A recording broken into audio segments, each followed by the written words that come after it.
माघ मकर गत रवि जब होई, तीरथ पतहिम आब सब कोई। देव दनुज किन्नर नर श्रेणी, सादर मंजहिम सकल त्रिवेणी। पूजहि माधव पद जल जाता, पारिस अक्षय बटु हर्षिम गाता। भरद्वाज आश्रम अति पावन, परम रम्य मुनिवर मन भावन। दोस्तों, अभी अभी आपने जो पंक्तियाँ सुनी, ये पंक्तियाँ रामचरितमानस के बालकांड से ली गई हैं, जिसका अर्थ होता है जब माघ में सूर्य मकर राशि पर जाते हैं तब सभी लोग तीर्थराज प्रयाग को आते हैं। देवता, दैत्य, किन्नर तथा मनुष्य सभी का समूह आदर पूर्वक त्रिवेणी संगम में स्नान करता है। श्री वेणी माधव जी के चरण कमलों की पूजा करते हैं तथा अक्षय वट को स्पर्श करके उनके शरीर पुलकित हो जाते हैं। भरद्वाज ऋषि का आश्रम बहुत ही पवित्र है, परम रमणीय है, अर्थात सभी ऋषि मुनियों के मन को मोह लेने वाला है। दोस्तों, आज हम चल रहे हैं प्रयागराज के एक ऐसे मंदिर जिनको नगर देवता की प्रसिद्धि प्राप्त है, जहां धरती पर स्वयं भगवान विष्णु विराजमान हैं। श्री हरि विष्णु के प्रसिद्ध 4 मंदिर बेनी माधव, बद्रीनाथ, तिरुपति बालाजी तथा पद्मनाथ स्वामी में बेनी माधव मंदिर को सबसे प्राचीन मंदिर माना जाता है। यह मंदिर प्रयागराज के दारागंज में निराला मार्ग पर स्थित है।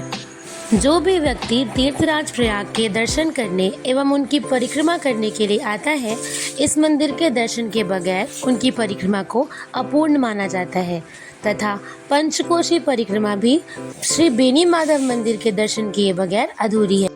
पद्म पुराण के अनुसार प्रलय काल के बाद जब ब्रह्मा जी को सृष्टि की रचना करनी थी तो उन्होंने प्रयागराज में यज्ञ किया। यज्ञ के पूर्ण होने के पश्चात उन्होंने सृष्टि की रचना की। अब इतनी बड़ी सृष्टि की देखरेख करने के लिए जगत पालन करता श्री हरि विष्णु का ध्यान किया।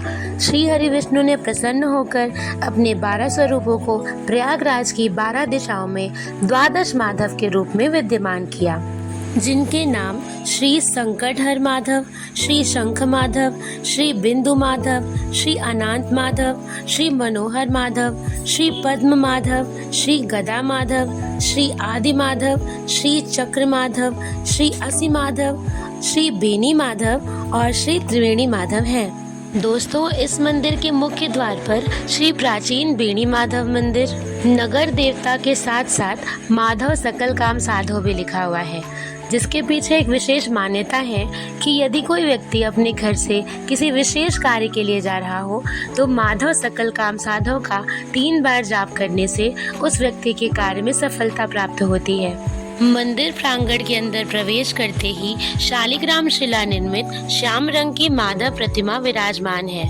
वैसे तो प्रतिदिन सैकड़ों लोग यहाँ पर दर्शन के लिए आते हैं, किंतु माघ के माह में श्रद्धालुओं का अनगिनत तांता लगा रहता है।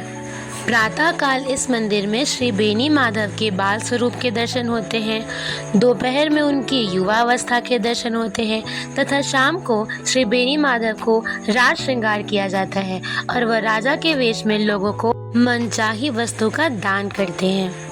साथ ही यहाँ यह भी मान्यता है कि शयन आरती के पश्चात श्री बेनी माधव यहाँ से कुछ ही क्षण दूर स्थित नागवासुकी मंदिर में जाकर अपने शैया पर शयन करते हैं।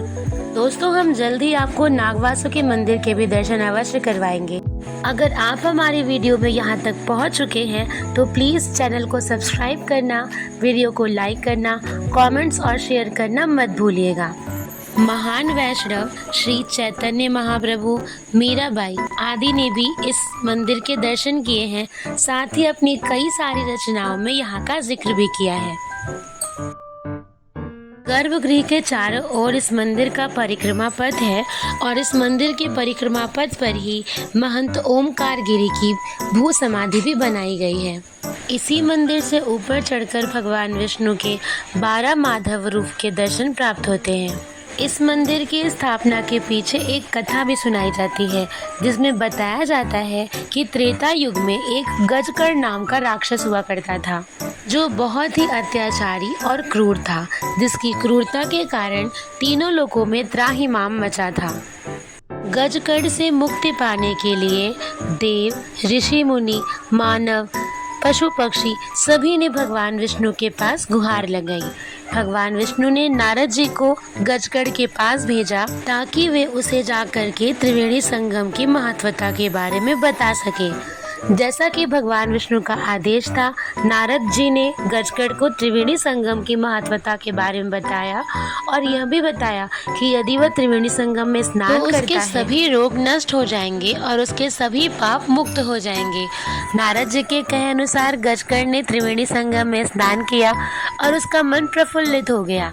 तत्पश्चात उसने सोचा कि यदि वह इन 3 नदियों को अपने साथ ले जाए तो कितना अच्छा होगा। लालच से वशीभूत होकर गजगढ़ सभी नदियों के जल को पी गया और परिणाम स्वरूप धरती पर जल की एक भी बूंद नहीं बची। 84 लाख योनि में सभी लोग त्राहिमाम करते हुए भगवान विष्णु के पास गए, जिसके बाद भगवान विष्णु ने प्रसन्न होकर मंगलवार के दिन प्रयागराज में शालिग्राम के रूप में अवतार लिया। भगवान का उस राक्षस से 3 दिन तक युद्ध चलता रहा और बृहस्पतिवार के दिन उन्होंने उस राक्षस पर विजय प्राप्त कर ली। प्रभु ने कृपा स्वरूप गंगा, जमुना और सरस्वती को उस राक्षस के जंजाल से मुक्त कराया और तब से आज तक प्रभु समस्त संसार की रक्षा करने के लिए 12 माधव स्वरूप प्रयागराज में विराजमान है। आज के लिए बस इतना ही दोस्तों। जल्दी मिलते हैं एक नए रोमांचक सफर के साथ। तब तक के लिए हरे कृष्णा।